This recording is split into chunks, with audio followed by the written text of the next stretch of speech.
Bonjour à tous. Bienvenue dans ce lieu où tous ce matin nous voulons rendre gloire à Dieu, tous ensemble. Voilà, c'est un peu notre journée de la semaine où nous pouvons vraiment nous regrouper au maximum pour célébrer la gloire de notre Dieu. Et je voudrais qu'on parle un petit peu du mot bonheur aujourd'hui, qui est un peu, dans sa définition, un couteau suisse français, si je peux me permettre. C'est-à-dire qu'il a plusieurs sens, qui peut signifier qu'on a de la chance, tout simplement. J'ai le bonheur, alors diront certains, mais pas dans cette salle, je suis sûr, d'avoir gagné au loto. Ça peut signifier qu'on est globalement satisfait ou qu'on a réussi quelque chose. J'ai eu le bonheur de réussir mes examens, par exemple, enfin à un certain âge. D'autres aussi l'utilisent souvent, les politiques, par exemple, pour promettre un pays où tout le monde sera bien. Voilà, les promesses n'engagent que ceux qui les croient, dit-on. Les psychologues aussi, quelquefois, s'en servent pour mesurer si les gens sont contents de leur vie ou s'ils sont contents d'eux-mêmes. Même. Et j'entendais cette semaine, jeudi dernier, à la radio, Boris Cyrulnik, qui parlait de son dernier livre, Au saccage des petits bonheurs, et qui disait que l'on confondait facilement le bonheur et le confort. Et il y a quand même là une forte différence à faire. Mais je ne veux pas rentrer dans ce thème-là. Vous vous procurez son livre si vous voulez, ou maintenant, ou l'année prochaine, en livre d'occasion, pour être un peu plus écologique. Et dans le langage courant, donc, moi je reviens à mon opposition ma comparaison entre bonheur et joie. Eh bien, on oppose souvent la joie, qui serait donc une émotion vive, ponctuelle, liée à un événement particulier, une bonne nouvelle ou un rire, tout simplement, on est en joie. Donc ça opposerait cette notion de joie au bonheur, vu comme un état de fond, un état plus stable, qui est lié à une satisfaction générale. Alors, pour nous, ce matin, la Bible va nuancer, voire bouleverser cette idée, et nous pouvons commencer par écouter ce que dit le psaume 1, et je vais vous proposer dans quelques secondes de regarder une petite vidéo à l'attention en particulier des plus jeunes, mais aussi de ceux qui ont oublié de grandir, j'en connais quelques-uns, et ceux qui voudraient repartir en enfance. Soyez donc attentifs les uns et les autres pour votre compte et regardez cette petite vidéo maintenant que Sandrine va nous transmettre.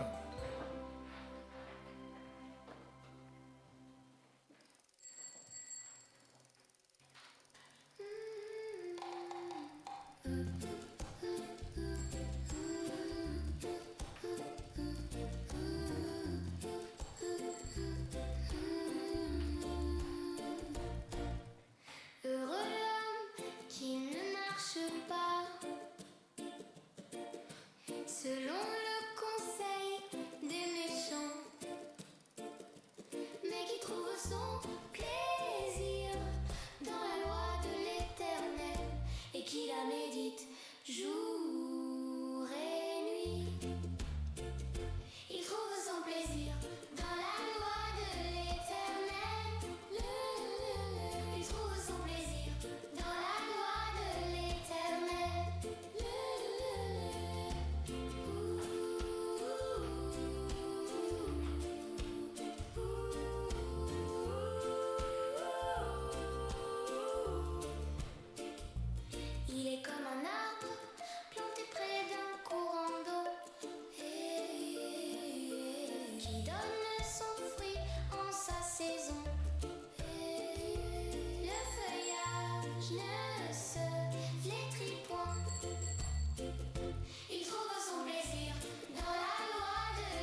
Alors après cette animation que je trouve bien faite, basée sur le psaume 1, véritablement, je lis les 3 premiers versets de ce psaume dans la version de la Parole de vie, français fondamental.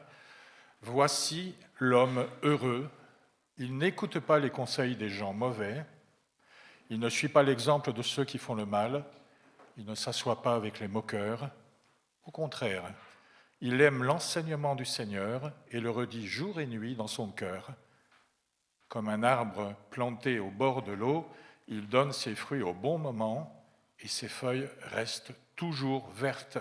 Cet homme réussit tout ce qu'il fait. » Voilà donc les paroles du psaume 1, les 3 premiers versets en tout cas. Donc ce psaume dit que celui qui trouve son plaisir dans la loi de l'Éternel est heureux et qu'il est comme un arbre planté près d'un courant d'eau et qui donne son fruit en sa saison, saison après saison. Voilà cet arbre qui est planté là, dans cet endroit. Et vous avez remarqué peut-être que la Bible donc redéfinit un peu nos concepts. Le bonheur du psaume 1, c'est ce mot « heureux » qu'on voit tout au début. Ce n'est pas de la chance, comme on le croit parfois en prononçant ce mot, ni le simple contentement psychologique de ce que l'on a ou de ce que l'on est. C'est la stabilité de celui qui est enraciné en Dieu. Tout est dans la durée et dans la stabilité dans ce psaume-là. Donc en résumé, le bonheur biblique, c'est plus qu'une satisfaction de vie, c'est la sécurité de celui qui est en alliance avec Dieu. C'est notre sécurité. Et la joie biblique, c'est plus qu'une émotion passagère, mais ça se rapproche plutôt d'une force surnaturelle qui nous tient debout. Et dans ce psaume, le bonheur est donc comparé, je le répète encore, à la position de l'arbre qui est enraciné, stable, et cette stabilité produit naturellement une joie profonde qui ne se flétrit jamais. Alors joie et bonheur sont liés, indissociables, mais distinctes par leur nature. Je voudrais vous lire maintenant le psaume 100. Acclame l'Éternel.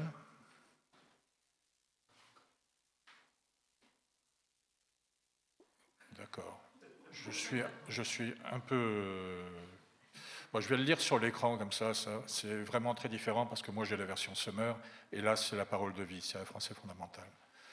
Donc, je disais, tous les habitants du monde, criez de joie pour le Seigneur, servez le Seigneur joyeusement, approchez-vous de lui dans la joie, reconnaissez que le Seigneur est Dieu, c'est lui qui nous a fait et nous sommes à lui, il est notre berger, nous sommes son peuple, son troupeau. Entrez dans son temple en lui disant merci. Allez dans les cours du temple en chantant sa louange, remerciez Dieu et rendez-lui gloire. Oui, le Seigneur est bon, son amour est pour toujours, et de génération en génération, il reste fidèle. Alors, est-ce que nous cherchons le bonheur dans la vie et surtout, où le trouvons-nous vraiment ? Je ne vais pas spoiler quoi que ce soit ce matin en vous proposant une réponse parce que si vous êtes ici, il y a quand même de bonnes chances que vous ayez déjà une petite idée de la réponse que je vais apporter à cette question. Où trouvons-nous le bonheur ?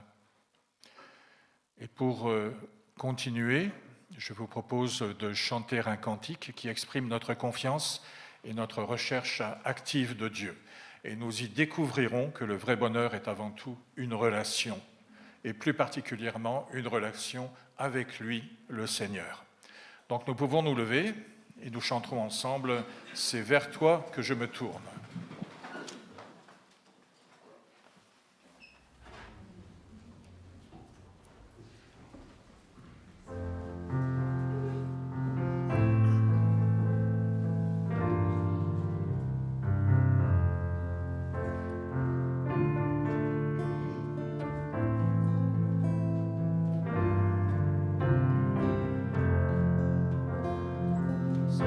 Vers toi que je me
de marcher avec lui.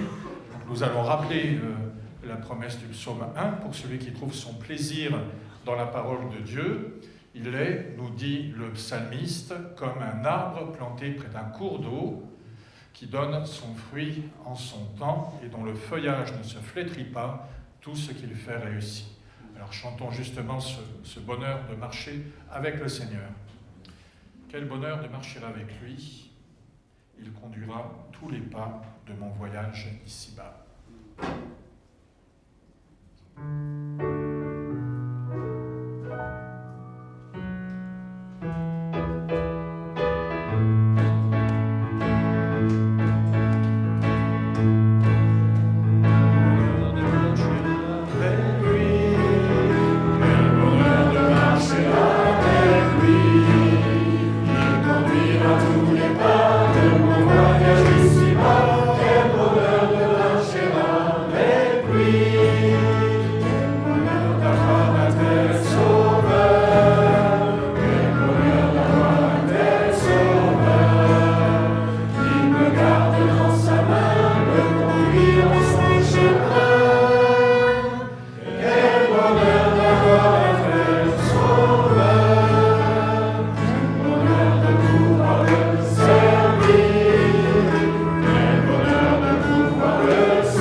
Alors, peut-être que les enfants sortent aujourd'hui? Oui, non, oui? Alors c'est peut-être le moment. Vous pouvez y aller si vous voulez, rejoindre votre salle là-bas pour être ensemble pour le restant de ce temps. Nous prions le Seigneur. Seigneur, nous avons lu ce début du psaume 1, quelques versets, et nous voyons combien celui qui est avec toi reste avec toi et qui s'éloigne du mal est attaché à toi et combien tu peux le protéger, le faire réussir dans la vie. Alors nous te confions ces enfants, Seigneur, que tu les gardes dans ce qu'ils sont, dans ce qu'ils font aussi, et qu'ils puissent entendre ta parole pour l'intégrer dans leur cœur. Amen. Donc je continue dans le livre des psaumes avec des béatitudes particulièrement importantes quand on s'approche de Dieu. Donc je lirai les 5 premiers versets du psaume 32, dans la version du Semeur. « Heureux l'homme dont la faute est effacée et le péché pardonné. Heureux l'homme au compte de qui l'Éternel ne porte pas le péché et qui est exempt de duplicité. Tant que je taisais ma faute, je m'épuisais à gémir sans cesse à longueur de jour. Sur moi, le jour et la nuit, ta main s'appesantissait, ma vigueur m'abandonnait, comme l'herbe se dessèche lors des ardeurs de l'été. Je t'ai avoué ma faute, je n'ai plus caché mes torts. J'ai dit, je reconnaîtrai devant l'Éternel les péchés que j'ai commis. Alors tu m'as déchargé du poids de ma faute. Je reconnaîtrai devant l'Éternel les péchés que j'ai commis, et tu m'as déchargé du poids de ma faute. Prenons peut-être un temps de silence devant Dieu, reconnaissons nos fardeaux, ce que nous avons caché ou minimisé simplement. Il n'y a pas de condamnation pour ceux qui sont en Christ. Ça, c'est une assurance. Pas de condamnation, mais plutôt une libération après la confession des péchés. Alors, simplement, un petit silence d'une trentaine de secondes, peut-être une minute, je ne sais pas, on verra, pour nous présenter devant Dieu, chacun dans notre cœur.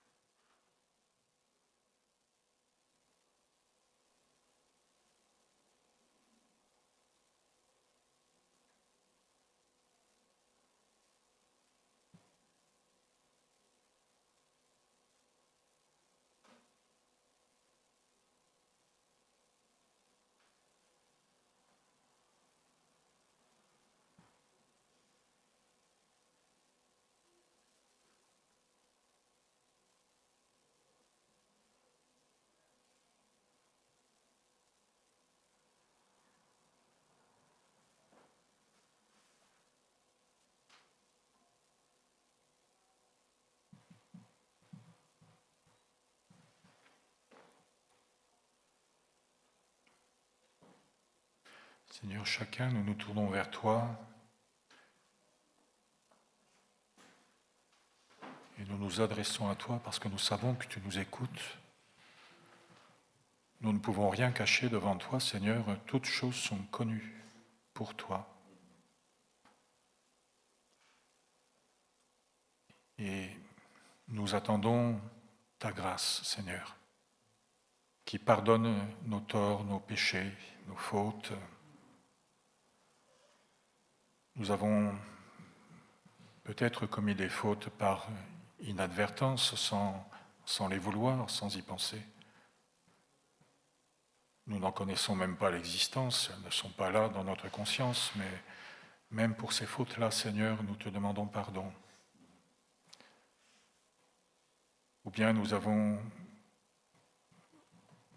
commis des fautes qui contrevenaient, et nous le savions, à ta parole, et nous comptons aussi sur ta grâce pour nous accorder ce pardon. Et nous avons confiance en toi, Seigneur, parce que tu nous as dit qu'il n'y a pas de condamnation pour ceux qui sont en toi. Nous le croyons, Seigneur. Nous croyons que tu veux nous libérer de tout cela et que cela commence pour nous par une confession, un aveu. Alors, Seigneur, pardonne-nous et conduis-nous sur le chemin de la vérité, de la justice, dans tout ce que nous faisons, dans notre progression dans la vie. Que nous puissions toujours nous attacher à toi alors que nous œuvrons. Que nous puissions compter sur toi tout au long de notre vie pour ton aide et ton pardon. Amen. Le prochain chant que nous allons prendre ensemble est bien un chant qui célèbre la grâce de notre Dieu, que Dieu nous apporte et la libération de la culpabilité. Alors rappelons-nous que cette grâce est le seul fondement de notre bonheur et non le fruit de nos efforts. De nous-mêmes, nous ne pouvons pas avoir l'absolution de nos péchés. Non, c'est le Seigneur qui, par sa volonté propre, nous pardonne nos fautes. Et je vous propose de vous lever, de prendre ce cantique « Ô grâce merveilleuse » que j'ai proposé à l'Assemblée, vous ne l'avez peut-être pas su, mais depuis 4 ans, 5 ans, 6 ans peut-être, et qu'on n'a jamais chanté. Donc il y a un certain rythme là, j'espère que vous allez pouvoir nous rattraper et pas nous dépasser quand même. Donc s'il y a des canards à droite, à gauche, si on ne recommence pas en même temps, on sera tous pardonnés là aussi, il n'y a pas de souci. S'il faut, on reprendra, si vraiment il faut, sinon on va jusqu'au bout. 3 couplets, assez longs, assez vite. Ô grâce merveilleuse.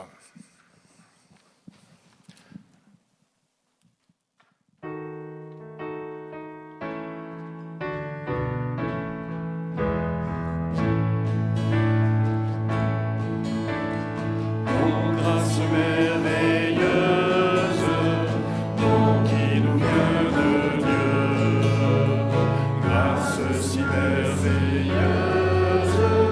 fleuve jaillit des cieux.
seul sujet de gloire, c'est la sainte croix divin sauveur.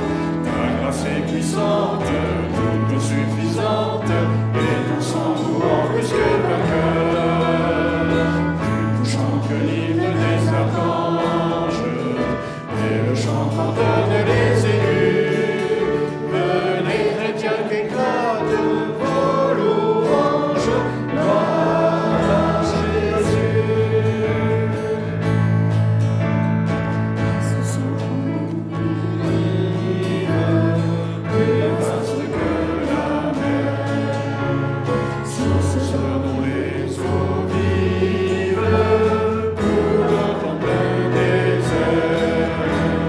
Par ce courant de vie, nous savons porter, et notre âme affranchie chante sa liberté. Nous n'avons qu'un seul sujet de gloire, c'est la sainte croix divin sauveur. Ta grâce est puissante, toute suffisante, et ton sang nous rend plus que vainqueurs. Plus touchant que l'hymne des archanges, et le chant qu'entonnent les élus. Venez chrétiens qu'éclatent vos louanges, gloire à Jésus. Merci. Reposez-vous, respirez un peu. C'est pas trop mal, il faudra le reprendre. Ouf. La Bible nous présente un bonheur qui est assez paradoxal. Avant notre temps de prière libre, écoutons comment Jésus renverse les valeurs du monde. Et en même temps, je vous propose cette question, peut-être en même temps que notre lecture. Quelle béatitude, parmi celles que nous allons lire, résonne pour nous aujourd'hui, individuellement? Alors je vous propose ces béatitudes-là, dont la première reprend celle du psaume 1. Heureux l'homme qui ne marche pas selon les conseils des méchants, qui ne va pas se tenir sur le chemin des pécheurs, qui ne s'assied pas en la compagnie de ces gens qui se moquent de Dieu. Et puis dans l'évangile de Matthieu, donc les béatitudes bien connues aussi. Heureux ceux qui se reconnaissent spirituellement pauvres, car le royaume des cieux leur appartient. Heureux ceux qui pleurent, car Dieu les consolera.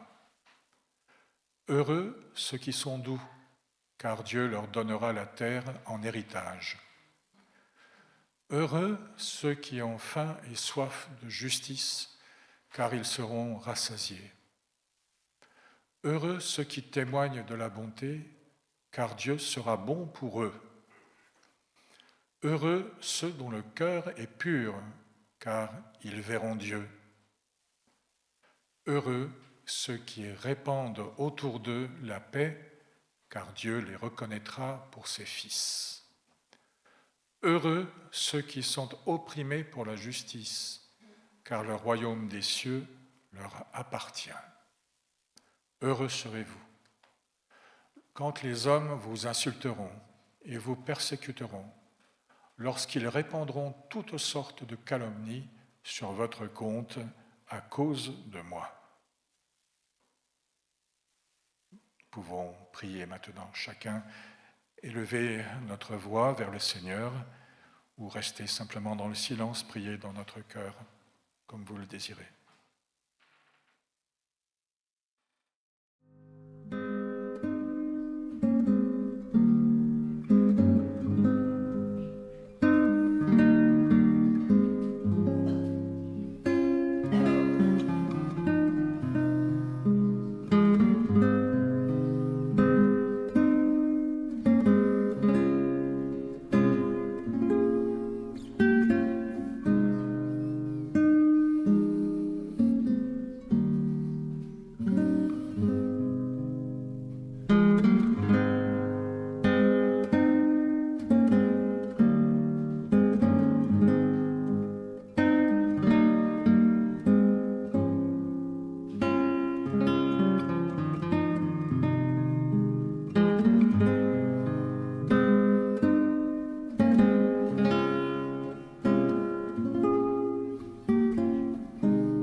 Seigneur, tu es l'auteur de notre bonheur et nous ne pouvons que reconnaître aujourd'hui que ce bonheur n'est pas une conquête humaine, mais c'est un don qui vient de toi.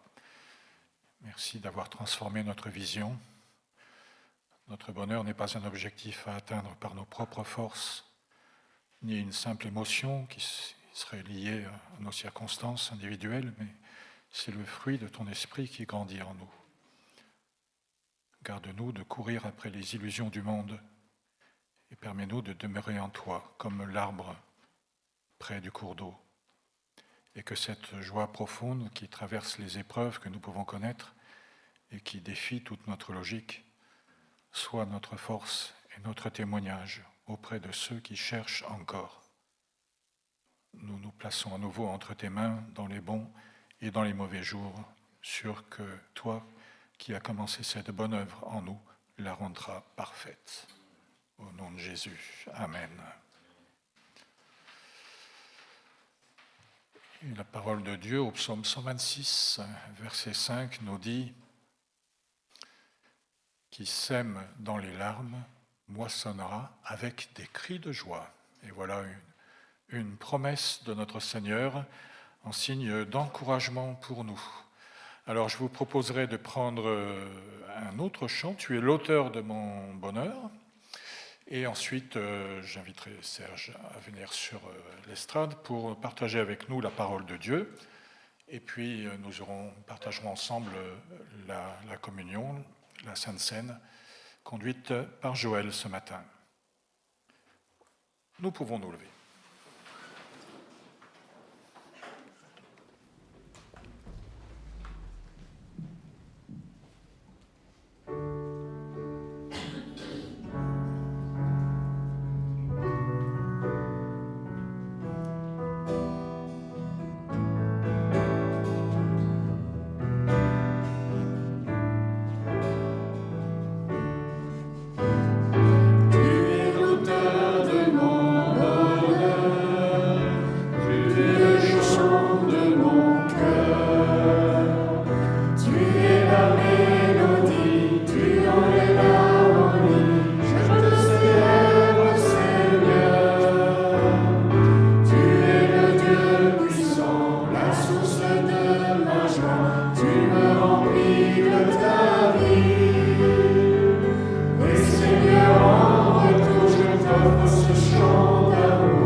C'est un peu le micro. Bonjour à tous.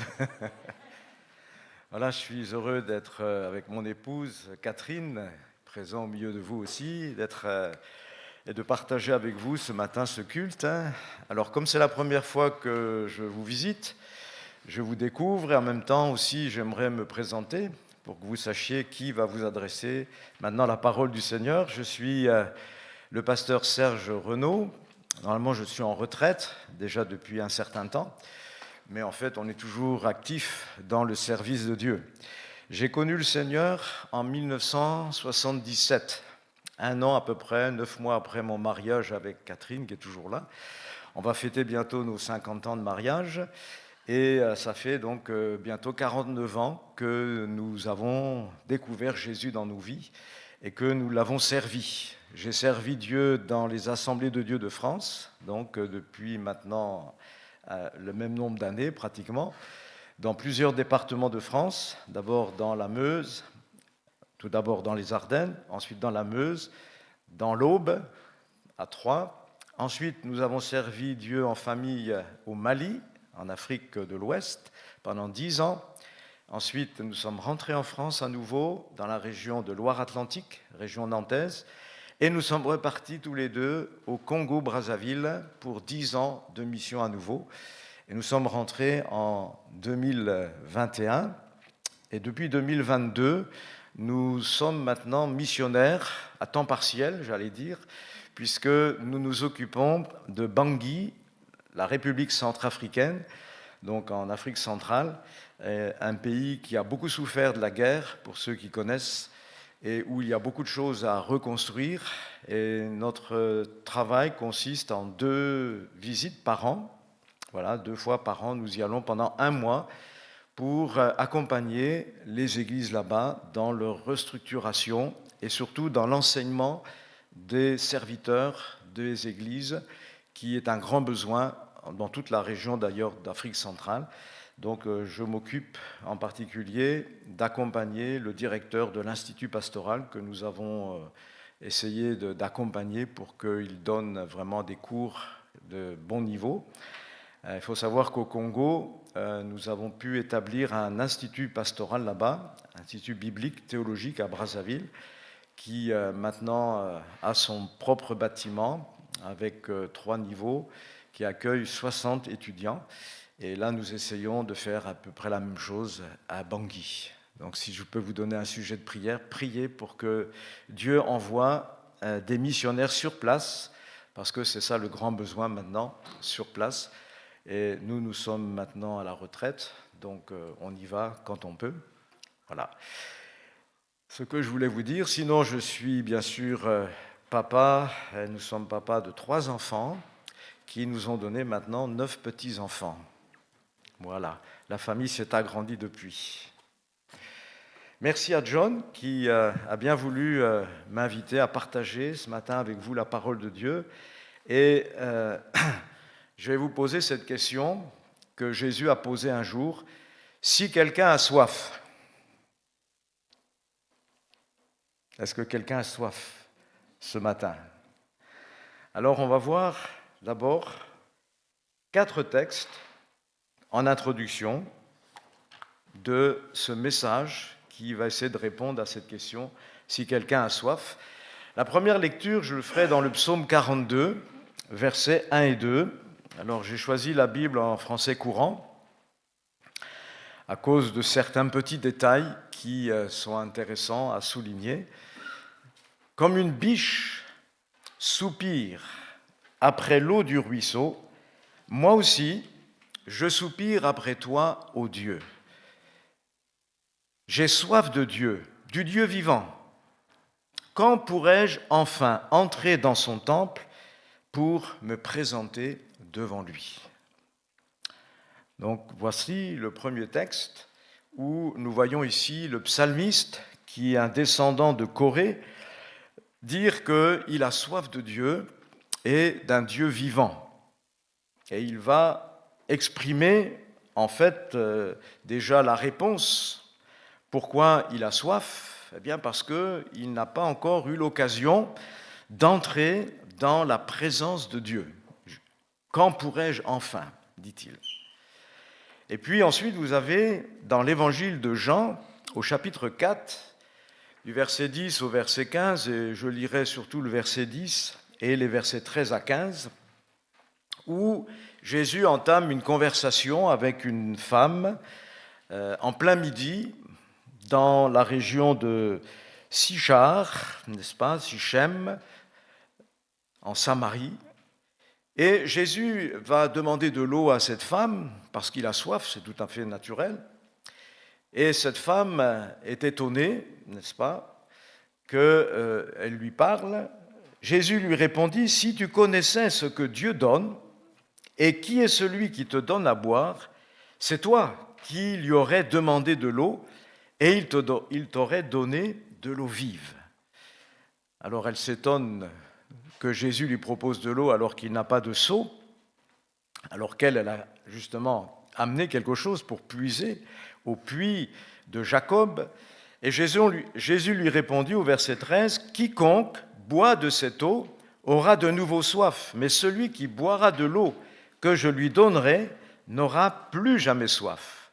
L'eau que je lui donnerai deviendra en lui une source d'où jaillira la vie éternelle. » Et la femme lui dit, « Maître, donne-moi cette eau pour que je n'ai plus soif. » Et je m'arrête ici, donc, dans la lecture. Un peu plus loin, si vous allez toujours dans l'évangile de Jean, au chapitre 6, verset 35, nous trouvons encore une déclaration de Jésus qui va dire ceci, « Je suis le pain de vie, celui qui vient à moi n'aura jamais faim, et celui qui croit en moi n'aura jamais soif. » On retrouve toujours cette notion de ce que celui qui a soif va trouver ici en Jésus, n'est-ce pas, la capacité de désaltérer sa soif à tout jamais, puisqu'il dit « Celui qui croit en moi n'aura plus jamais soif. » Et on arrive ensuite, toujours dans l'évangile de Jean, au chapitre 7, à cette déclaration que Jésus va faire lors d'une fête juive. Et je vais lire les versets 37 à 39 dans ce chapitre 7, où il est dit « Le dernier jour de la fête, le jour le plus solennel, Jésus se tint devant la foule et lança à pleine voix. « Si quelqu'un a soif, qu'il vienne à moi, et que celui qui croit en moi boive. Car comme le dit l'Écriture, des fleuves d'eau vive jailliront de lui. » En disant cela, il faisait allusion à l'Esprit que devaient recevoir plus tard ceux qui croiraient en lui. En effet, à ce moment-là, l'Esprit n'avait pas encore été donné parce que Jésus n'était pas encore entré dans sa gloire. Amen. Voilà pour ces 4 premières lectures que je voulais avoir avec vous, et vous avez pu découvrir ici qu'il y a quelque chose qui relie ces lectures, n'est-ce pas? C'est la soif, mais aussi, bien sûr, le remède à cette soif. Donc j'ai posé la question tout à l'heure, si quelqu'un a soif, est-ce qu'il y a quelqu'un qui a soif? Mais la deuxième question qu'on pourrait se poser ce matin, c'est de quoi avons-nous soif?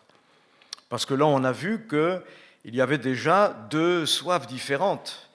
Il y a la femme qui vient puiser de l'eau parce qu'elle a soif, elle veut désaltérer son corps, alors que Jésus, lui, va parler d'une autre soif, la soif spirituelle, celle que le psalmiste a exprimée aussi dans le psaume 42, celle que Jésus aussi a évoquée lorsqu'il va lancer cet appel le jour d'une fête religieuse pour les Juifs.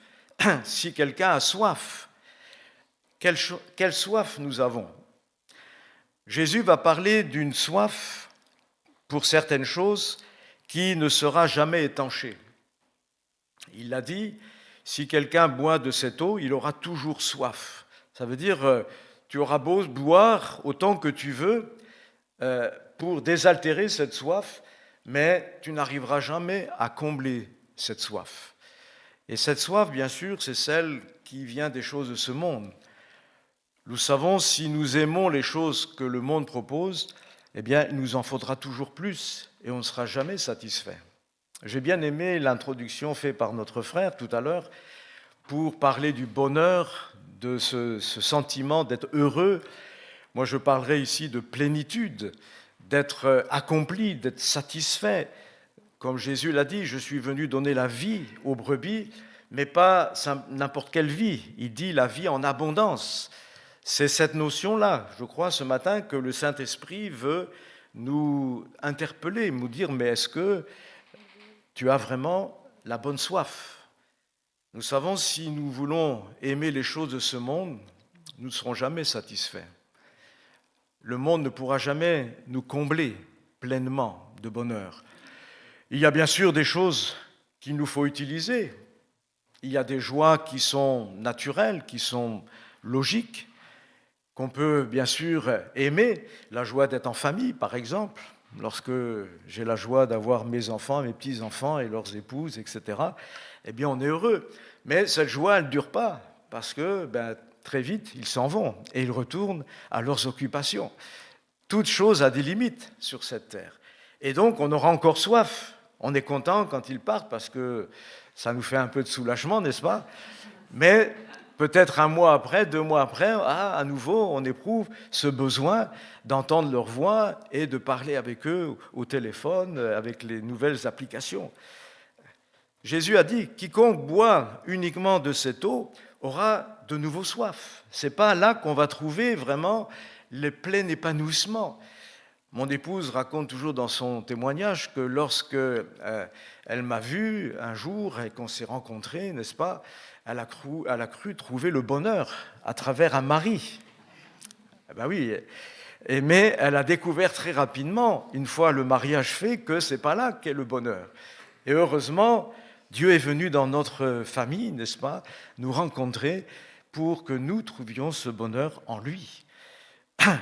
Oui, lorsqu'on a soif aussi, il y a une chose que les médecins disent, c'est que, comme moi en ce moment j'ai soif, vous voyez, je vais demander à mon épouse si elle peut m'amener un peu de l'eau, c'est qu'on a négligé quelque part, merci, comme ça vous la voyez bien, hein, on a négligé quelque part de désaltérer auparavant notre corps. Si j'avais bu un peu d'eau avant de monter, je n'éprouverais pas cette soif que j'ai maintenant. Je n'ai pas fait exprès, hein, mais c'est une démonstration pratique. Voilà, donc, si on ne désaltère pas effectivement régulièrement notre corps, c'est là que nous allons éprouver cette soif, n'est-ce pas? Et en fait, les médecins nous disent que si tu as soif, déjà, ça montre qu'il y a un problème. Tu n'as pas veillé à désaltérer ton corps suffisamment avant. Mais Jésus, ici, nous révèle un point important en nous disant que même si j'essaye de me désaltérer aux sources de ce monde, aux joies de ce monde, eh bien, j'aurais beau me nourrir, me gaver même de ces choses que le monde propose, j'aurai toujours soif. Donc, quelque part, ça veut dire que ce n'est pas là que je vais trouver la pleine satisfaction. Ces satisfactions sont très aléatoires et très passagères, et il y en a certaines qui sont même très dommageables, quand cela entraîne un esclavage, une dépendance. Alors, je vais revenir au départ même de la question, celle que le psalmiste a évoquée, la soif de Dieu. Je crois que là, avoir soif de Dieu, c'est une bonne chose. Mais en même temps, ça nous montre, ça nous révèle que, je n'ai pas encore trouvé la source à laquelle me désaltérer pour que je n'ai plus soif de Dieu. J'ai soif de Dieu, disait le psalmiste, du Dieu vivant. On le sait, ils avaient quand même, ces gens qui ont écrit les psaumes, une certaine pratique religieuse que leur avaient enseigné leurs ancêtres, leurs familles. Mais on voit que cette pratique religieuse qu'ils avaient n'avait pas réellement satisfait leur cœur, puisque dans un psaume, il exprime ce besoin, j'ai soif de Dieu encore. Et il exprime bien de quel Dieu il parle, pas des idoles muettes qui ne peuvent pas parler ou sourdes et qui ne peuvent pas entendre, mais d'un Dieu vivant, le Dieu de ses pères, dont il a entendu parler de miracles extraordinaires qu'il a accomplis pour faire sortir leurs ancêtres de l'esclavage de l'Égypte. C'est de ce Dieu-là dont il a soif. Et il a compris une chose, que la seule façon d'être vraiment épanoui, c'était de pouvoir entrer dans la présence de ce Dieu vivant. Voilà pourquoi il dit « Quand pourrais-je me présenter devant lui ?» La question était là pour lui, parce qu'on était encore dans l'Ancienne Alliance. Et vous le savez, dans l'Ancienne Alliance, pour pouvoir s'approcher du Dieu vivant, c'était compliqué. C'était compliqué parce que personne ne pouvait y aller lui-même. On se rappelle le peuple d'Israël au pied du mont Sinaï, où Dieu va se manifester, se révéler, n'est-ce pas? Et cette interdiction qui va jaillir du haut du Sinaï en disant que personne ne monte sous peine de mort. Et seul Moïse et quelques anciens, n'est-ce pas, avec Josué, ont eu le droit, l'autorisation de monter dans la présence de Dieu. Et encore, on voit que pour Moïse, n'est-ce pas, la présence de Dieu, c'était bien des nuées pendant une semaine. Il a fallu qu'il persévère pendant une semaine pour d'un seul coup entendre la voix de Dieu. Je ne sais pas nous combien de temps on est capable de rester dans la prière, dans le silence. Tout à l'heure, notre frère nous a dit 30 secondes, voire 1 minute. Jésus disait, vous n'avez pas su veiller et prier avec moi pendant 1 heure. Mais quand il s'agit de rester dans le silence, dans le brouillard total pendant 1 semaine, j'en connais beaucoup qui abandonneraient, hein, moi le premier. Alors on comprend bien sûr ce questionnement du psalmiste à l'époque, quand pourrais-je enfin me présenter ? Et on le voit, même la discussion que la Samaritaine plus tard fera avec Jésus, eh bien, on remarque une chose, c'est qu'elle parle au départ au niveau religieux, de sa pratique religieuse. Nous, les Samaritains, on adore ici, là, dans ce temple-là, là, sur la montagne ici. Mais vous, les Juifs, vous dites que c'est à Jérusalem qu'il faut adorer. Alors, toi, qu'est-ce que tu dis ? Hein ? La discussion pouvait se résumer ainsi, et on la retrouve encore aujourd'hui de notre temps. Hein. Quelle est la meilleure religion ? Ou bien, quelle est la meilleure pratique religieuse ? Ou encore, quel est le meilleur endroit pour la pratiquer, cette religion ? Mais finalement, Jésus va lui dire, c'est ni à Jérusalem, ni en Samarie. Parce que ce que Dieu cherche, ce sont des adorateurs qui adorent Dieu en esprit et en vérité. C'est-à-dire qui sont entrés dans la présence même de Dieu. Le lieu n'est pas très important, en fait, dit Jésus, mais ce qui compte, c'est ce qui s'est passé, toi, dans ta vie. Est-ce que tu es entré dans la plénitude divine, dans la présence même de la sainteté divine, celle qu'on ne pouvait pas approcher au temps de l'Ancienne Alliance, mais celle que Jésus est venu nous ouvrir. Et c'est cela que, finalement, la femme va découvrir, puisqu'à un moment donné, dans cette relation avec Jésus, où Jésus lui dit « Celui qui boira de l'eau que je lui donnerai n'aura plus jamais soif. Celui qui croit en moi n'aura jamais soif. » Elle va dire finalement à Jésus « Donne-moi de cette eau, afin que moi aussi je n'ai plus soif. » Et à un moment donné, dans le contact qu'elle va avoir, qu'elle va accepter d'avoir dans la vérité avec Jésus, parce qu'elle va avouer finalement sa vie. Elle a eu 5 maris. Il y avait beaucoup de déceptions sûrement dans sa vie. Et puis elle était finalement entrée dans une relation où elle n'était même plus mariée. Elle avait abandonné cet idéal du mariage. Et là, maintenant, elle va découvrir que celui qui lui a parlé, ce serait le Christ. Et là, elle laisse sa cruche, c'est-à-dire qu'elle laisse en fait cette recherche qu'elle avait pour les choses simplement terrestres, trouver sa joie dans ce que la terre peut donner, pour maintenant courir au village et commencer à proclamer à tous les gens du village qu'elle a trouvé un homme qui lui a dit tout ce qu'elle a fait et qui pourrait bien être le Christ, celui que les Juifs annoncent depuis si longtemps. Oui, Jésus est la réponse définitive à ceux qui ont soif de Dieu, du Dieu vivant. Parce qu'il est le seul, comme on l'a rappelé ce matin à travers ce culte, qui peut nous laver de nos péchés, qui peut nous couvrir du vêtement de sa justice parfaite, qui peut aussi me réconcilier avec Dieu. C'est lui, et seulement par la foi en lui, que n'importe qui d'entre nous ce matin pouvons avoir un vrai accès à Dieu en esprit et en vérité, comme Jésus l'a dit à la Samaritaine. Voilà pourquoi il dira, si quelqu'un a soif, il doit forcément venir à moi. Il n'y a qu'un seul chemin qui conduit à réellement connaître le vrai Dieu et sa présence, c'est Jésus. Il n'y a qu'une porte, comme il n'y avait qu'une porte à l'arche que Noé a construite à son époque, qui permettait d'être sauvé de ce déluge, de ce jugement qui allait venir. Eh bien, nous aussi, il n'y a qu'une porte qui est ouverte à notre foi, c'est celle que Jésus lui-même a ouvert en venant sur terre. Il a dit « Je suis la porte. Celui qui entre par moi, il trouvera de l'abondance, des pâturages, etc. Il sera toujours rassasié en quelque sorte. » Oui, c'est par la foi en lui, donc, que j'ai un vrai accès à Dieu, comme Jésus l'a enseigné. Parce que Jésus est le seul qui peut déverser cette eau spirituelle, qui est une représentation, en quelque sorte, d'une part, comme on l'a dit tout à l'heure, la parole de la parole de Dieu qui est capable de désaltérer, nourrir notre vie, mais aussi du Saint-Esprit.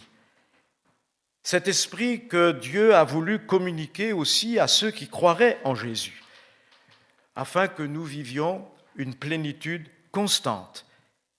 Jean-Baptiste dira de Jésus d'ailleurs, et parfois on oublie un des aspects de ce qu'il a dit, c'est ce qui arrivera d'ailleurs à une douzaine de croyants d'Éphèse qui avaient entendu parler, n'est-ce pas, de ce que Jean avait fait, mais qui avaient oublié, et ceux qui avaient transmis l'évangile, entre guillemets, de Jean-Baptiste à ces personnes d'Éphèse, avaient oublié quand même de mentionner quelque chose d'important que Jean-Baptiste avait dit. Qu'est-ce que Jean-Baptiste avait dit de Jésus? Il avait dit « C'est lui l'agneau de Dieu qui ôte le péché du monde. » Et puis il avait ajouté « C'est lui aussi qui baptise du Saint-Esprit et de feu. » Ainsi donc, quand Jésus saisit l'occasion de cette grande fête qui rassemblait tous les Juifs, n'est-ce pas, pour cette fête qu'on appelait la fête des tabernacles ou la fête des cabanes,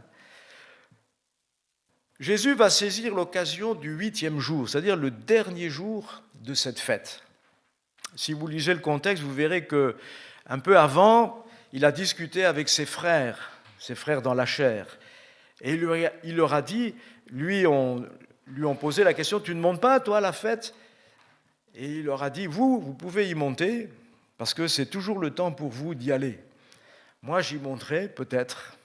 Et en fait, on voit effectivement Jésus monter une fois que la fête est commencée.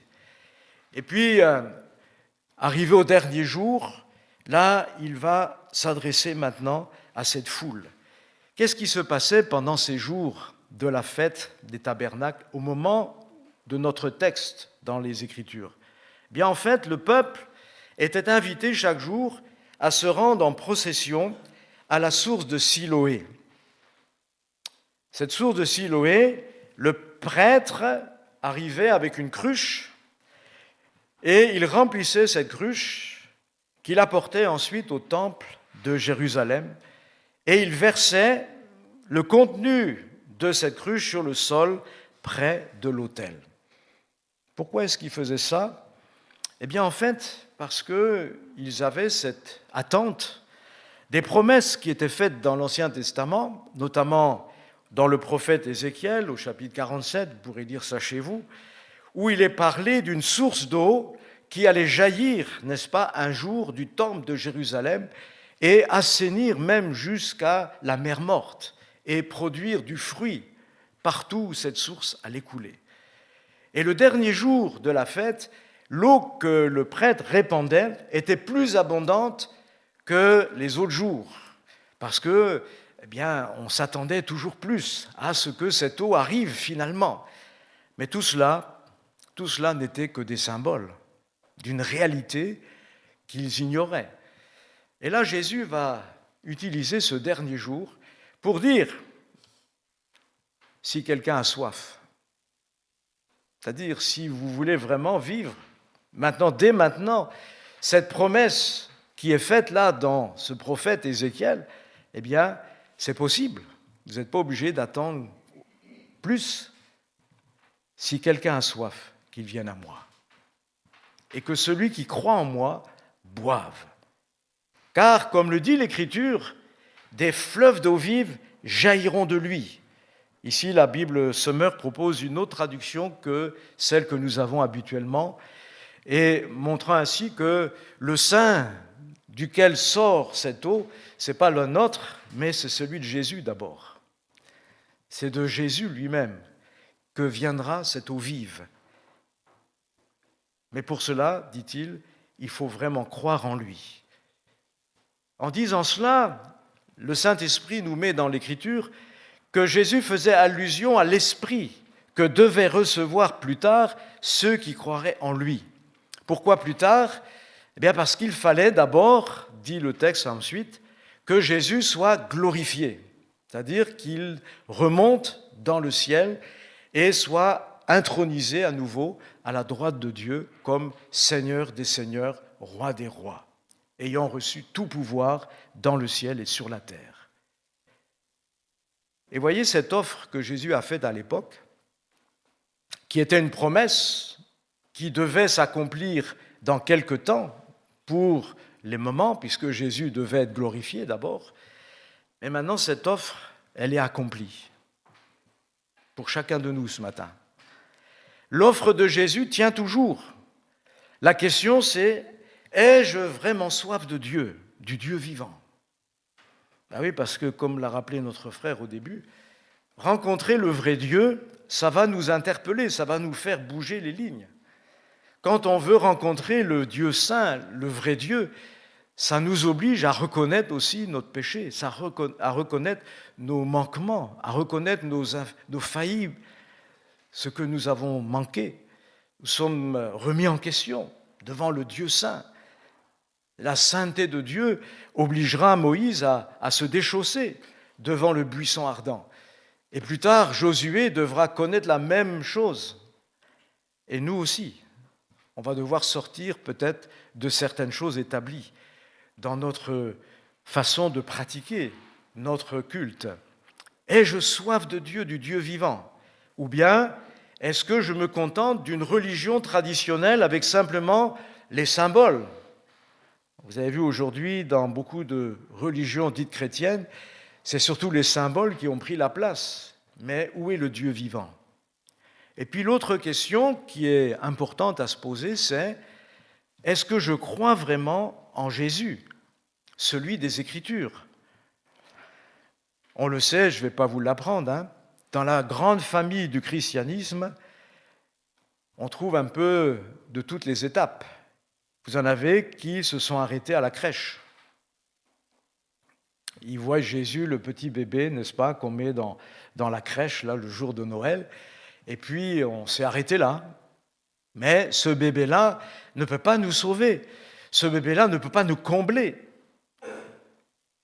D'autres sont allés quand même jusqu'à la croix, mais ils sont restés à la croix. Et d'ailleurs, vous trouverez chez eux la croix bien en place, n'est-ce pas ? Mais là aussi, la croix sans la résurrection, ça ne peut pas nous sauver.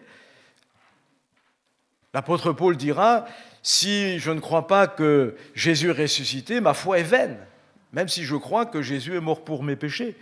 Mais s'il n'est pas ressuscité, alors je reste dans mes péchés. Et puis, il y en a qui s'arrêtent aussi au taubon vide. Ils savent que Jésus est ressuscité, mais ça ne va pas plus loin.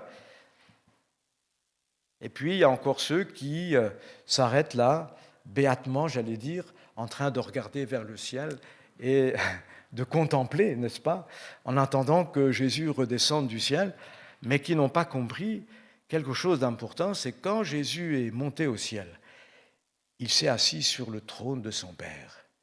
Il a dit, celui qui croira en moi et qui vaincra, eh bien, je le mettrai aussi avec moi sur mon trône. Il s'assiera avec moi sur mon trône.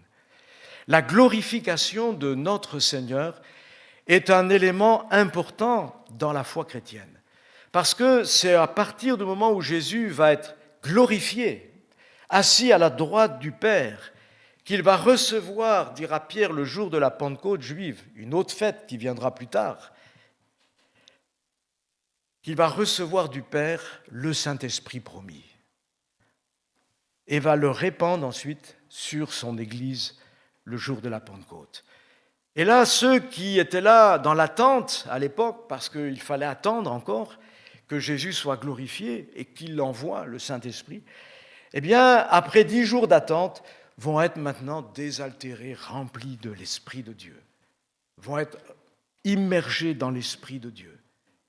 Et à partir de ce moment-là, c'est là que l'Église va commencer vraiment à fonctionner.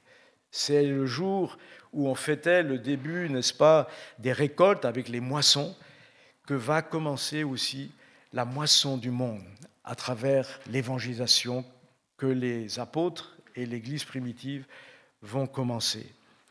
Jésus nous invite donc à ne pas nous arrêter dans les étapes que le christianisme a parfois formalisées par des fêtes ou par des symboles, mais aller jusqu'à ce moment où Jésus reçoit plein pouvoir, n'est-ce pas, dans les cieux et sur la terre, et qu'il déverse en abondance cette eau vive qui était promise. Des fleuves d'eau vive jailliront de lui.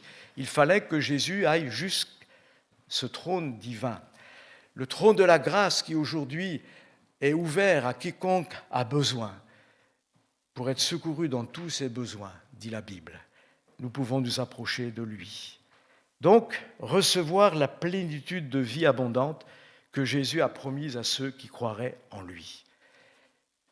Et pour clore ce message, eh bien, je poserai cette question que Paul posera à 12 croyants à Éphèse dans Actes 19, verset 2, où il arrive et il pose la question à ses croyants, « Avez-vous reçu le Saint-Esprit quand vous êtes devenus croyants ?» Et la réponse, vous la lirez, ces gens-là n'avaient jamais entendu parler qu'il y avait un Saint-Esprit à recevoir. Bien sûr, le Saint-Esprit, on le sait, il est Dieu, il vit éternellement.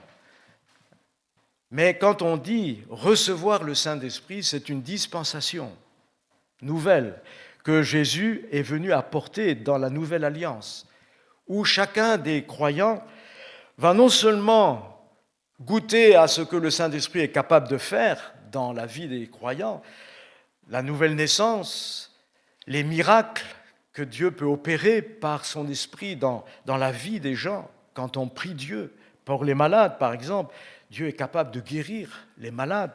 C'est l'œuvre du Saint-Esprit, de convaincre aussi les hommes de péché. Mais quand il parlait de recevoir le Saint-Esprit dans la Bible, dans le Nouveau Testament, c'est toujours cette effusion de l'Esprit qu'on appelle le baptême dans le Saint-Esprit, c'est-à-dire l'immersion dans la présence de Dieu. Immergé dans la présence de Dieu, c'est là, dit Jésus, que nous allons plus jamais avoir soif, parce que notre cœur sera rempli de Dieu. Notre cœur sera rempli de la présence de Dieu. Ça répond à la question du psalmiste, quand pourrais-je me présenter ? Il fallait bien sûr pour cela attendre que Jésus soit glorifié. Mais depuis, Jésus l'est. Et maintenant la question c'est, est-ce que je suis encore dans la soif ou est-ce que je vis dans cette plénitude ? Si tu as encore soif du Dieu vivant, je t'invite ce matin vraiment à aller jusqu'au bout de ta démarche, aller jusqu'au Dieu qui a glorifié Jésus à sa droite dans le ciel. Et c'est maintenant, comme cela dira l'Épître dans le Nouveau Testament, c'est maintenant comme cela que nous connaissons Jésus. Nous le voyons couronné de gloire et d'honneur, rempli de sa majesté divine, déversant ainsi sur la terre la plénitude de Dieu pour les cœurs de ceux qui ont soif. Et si quelqu'un a soif, eh bien, comme Jésus l'a dit, qu'il s'approche maintenant de Jésus pour le découvrir tel qu'il est, qu'il boive. Si tu crois en lui, dans ce qu'il est maintenant, tu vas pouvoir boire. Et ce que tu vas boire, ce que tu vas recevoir, fera de toi un être épanoui. Les choses de ce monde ne vont pas lire, parce que quand tu as trouvé la satisfaction pleine et entière, tu n'as plus besoin de courir à droite à gauche après les choses de ce monde. Comme dira Paul, nous utilisons les choses de ce monde, mais nous n'en sommes pas prisonniers, esclaves. Si elles nous manquent, ce n'est pas ça qui nous enlève quoi que ce soit. J'ai appris à me satisfaire de toutes choses. Je suis dans l'abondance, merci Seigneur. Je vis dans la pauvreté, merci Seigneur quand même, parce que ta présence, elle demeure. C'est cela que je voulais soulever ce matin. Avons-nous bu à cette source d'eau vive qui jaillit de la présence bénie de Dieu?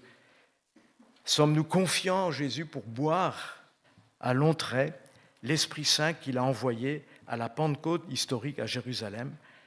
Cette offre, elle est toujours pour chacun de nous. Elle est pour nous ce matin encore. Et nous pouvons remercier le Seigneur pour cela. Amen. Seigneur, merci. Merci d'avoir été jusqu'au bout de ton service missionnaire, toi qui existais en forme de Dieu pour l'éternité, et dans l'éternité, tu as accepté un jour de descendre sur terre comme un simple homme. Tu as vécu comme chacun de nous, tu as été tenté comme nous en toutes choses, sans jamais pécher. Tu es resté fidèle à ton Père jusque dans le sacrifice, l'offrande suprême de la croix, et Dieu t'a ressuscité des morts.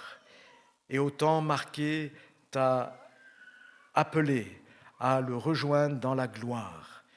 Il a fait de toi maintenant le Seigneur des Seigneurs, le Roi des Rois. Tu nous as envoyé le Saint-Esprit.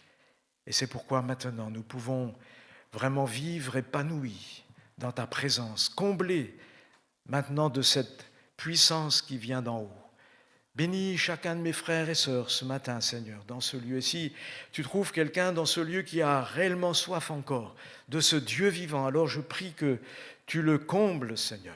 Tu lui apportes cette bénédiction afin qu'il n'ait plus jamais soif, comme tu l'as dit toi-même à cette Samaritaine.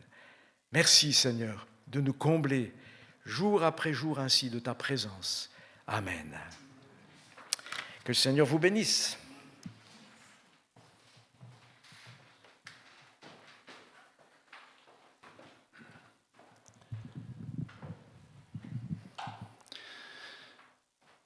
Voilà, nous allons vivre ensemble maintenant le temps de la scène. Je ne sais pas si il vous est arrivé un jour de vouloir faire un marché avec Dieu. Certains l'ont fait dans certaines circonstances très particulières, quand un danger était là, quand un risque devenait énorme, quand la situation devenait insupportable. Certains ont fait cette prière à Dieu quelquefois. Si tu me sors de cette situation, alors je te donnerai plus, je ferai plus, je m'engagerai, je te servirai, etc. Et puis, parmi ces personnes, certains ont avoué que une fois le danger passé, une fois tirés d'affaire, ils avaient un peu oublié leur promesse faite à Dieu.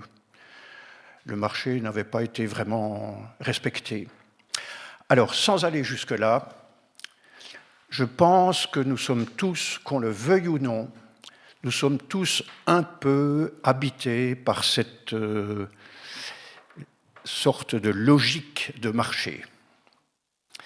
Cette logique de donnant-donnant, c'est vrai dans nos relations, il y aurait beaucoup d'exemples à donner, c'est vrai malheureusement aussi, je pense, dans notre relation avec Dieu. Est-ce qu'il ne nous arrive pas parfois de penser que si nous faisons un peu plus, si nous allons un peu plus loin dans ce domaine, alors Dieu sera plus enclin à répondre, il nous donnera peut-être un peu plus vite ce que nous attendons de lui. Ça ne marche pas.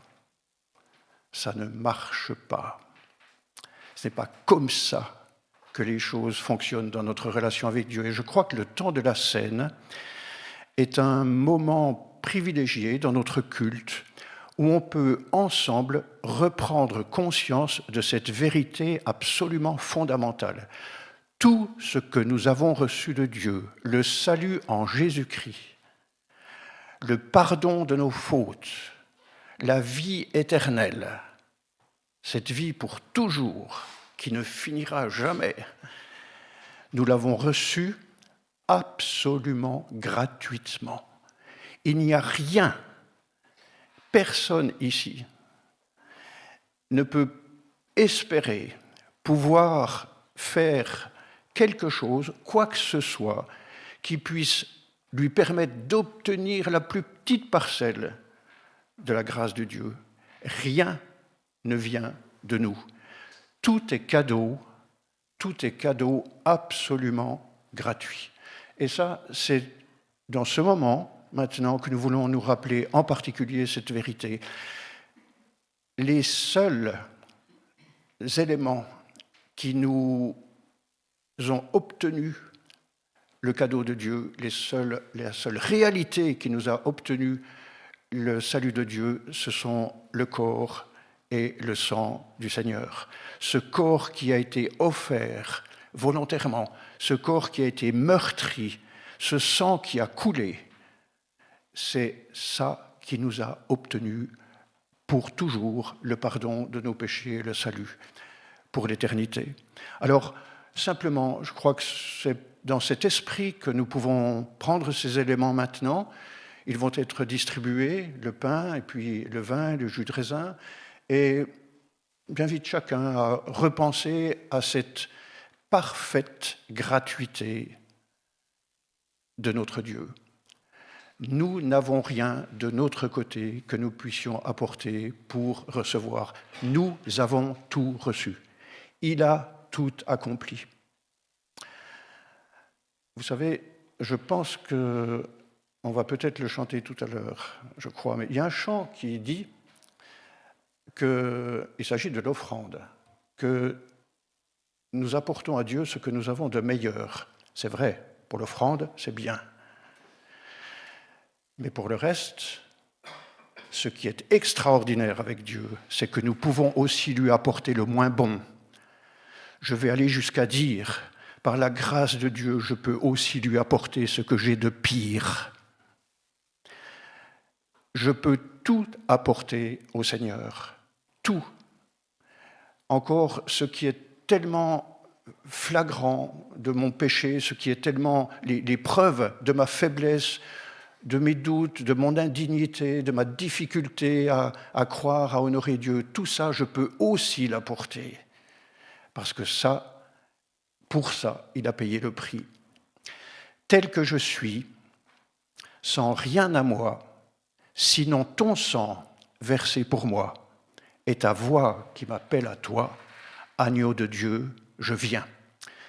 J'aimerais inviter ce matin tous ceux qui se sentent indignes de la grâce de Dieu, tous ceux qui ont compris, qui ont reçu le cadeau que Dieu leur offre, et qui ont compris que ce cadeau est entièrement gratuit et entièrement payé par lui. C'est lui qui nous a déclarés justes, c'est lui qui nous a acquittés. Je vous invite à vous lever maintenant et puis à prendre ensemble donc ces éléments qui vont être distribués. Je vais demander à René, à Joseph et puis à Stan de s'approcher pour faire la distribution. Donc nous allons distribuer le pain, nous nous attendons pour prendre ensemble ces éléments et puis ensuite les petites coupes dans les plateaux. Au centre de ces plateaux, vous avez du jus de raisin pour ceux qui préfèrent et puis pour le reste, il s'agit de vin.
Merci, merci à chacun.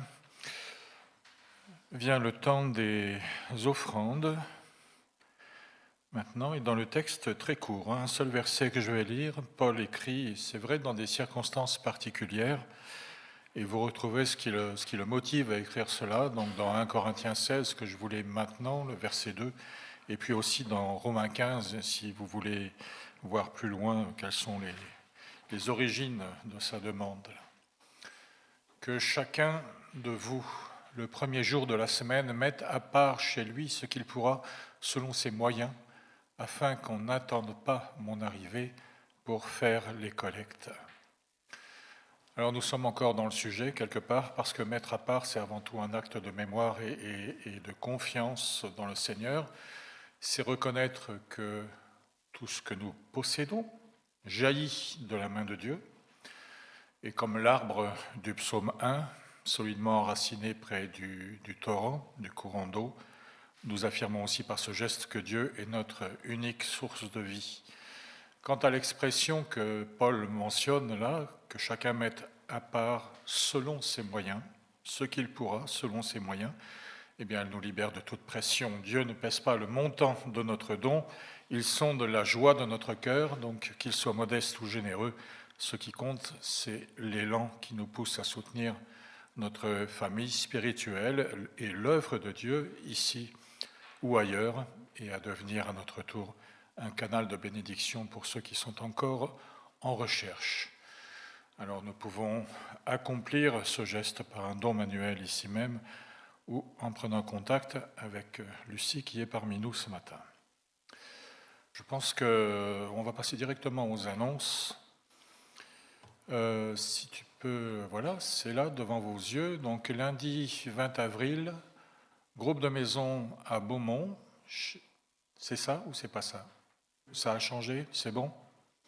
Bah, chez Maïla et Laurus. Excuse-moi pour la prononciation du prénom. On a été entraîné, mais j'ai du mal à retenir. Mardi 21 avril, 18h, réunion de prière.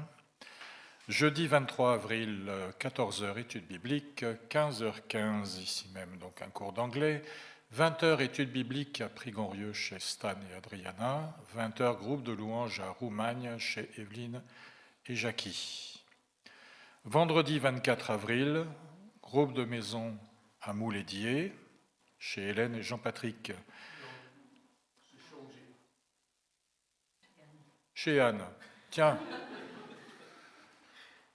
Merci, John. Je ne me trompe pas pour tous les prénoms. Voilà. Et puis, alors, samedi 25 avril, on a... Bon, en tout cas, 14h ici, la répétition du groupe de louanges. Ça, je pense. Et puis, 18h30, le groupe de jeunes. Non, bah, ça non plus. Bon, c'est bien, voilà. On passe la diapo, merci. Et donc la parole de Dieu, je vous le rappelle avant que je la lise encore, dans Romains 15 d'ailleurs, la parole de Dieu met l'accent sur la grâce et sur la relation avant tout. Je voudrais vous laisser ça avant que nous nous quittions, plutôt que sur la performance. Ça, je pense que tout le monde l'a bien compris ce matin.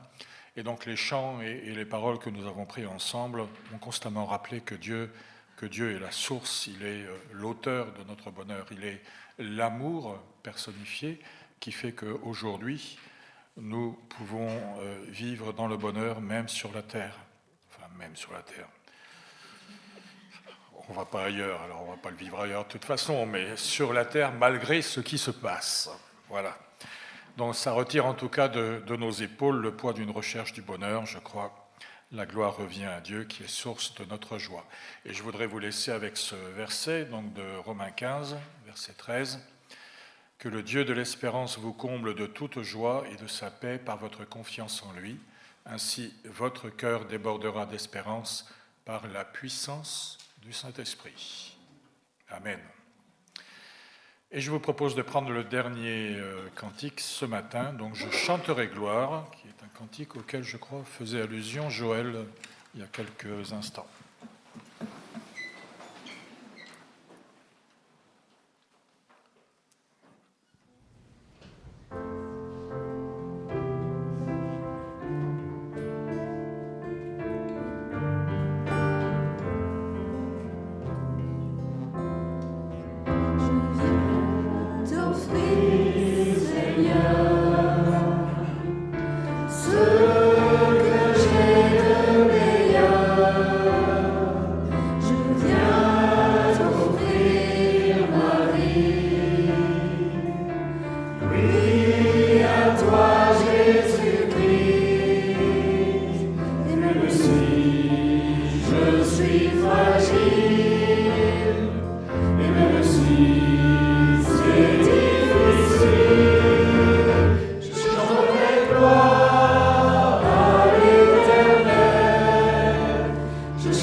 J'avais aussi une petite pensée pour les missionnaires dont on parlait tout à l'heure, et je pense à tous ces missionnaires qui ont été en Afrique, et notamment j'entendais parler du Burkina, du Mali, du Congo, il y avait un autre pays, le Niger bien sûr, et qui ont dû être rapatriés dans leurs pays respectifs à cause des dangers qui sont très importants sur place pour leur vie. Voilà, j'ai une pensée pour eux, et même lorsque c'est difficile, et même lorsque je suis fragile, je chanterai gloire à l'Éternel, est une parole, je crois, qui leur convient beaucoup, parce qu'ils sont partis là-bas pour rendre gloire à Dieu et pour transmettre la parole de Dieu. Alors ne les oublions pas dans nos prières aussi. Nous ne sommes pas les seuls chrétiens sur la terre, nous sommes protégés ici, bien protégés entre nos quatre murs, mais il y en a d'autres qui sont vraiment sur des terrains, et des terrains qui sont difficiles et dangereux.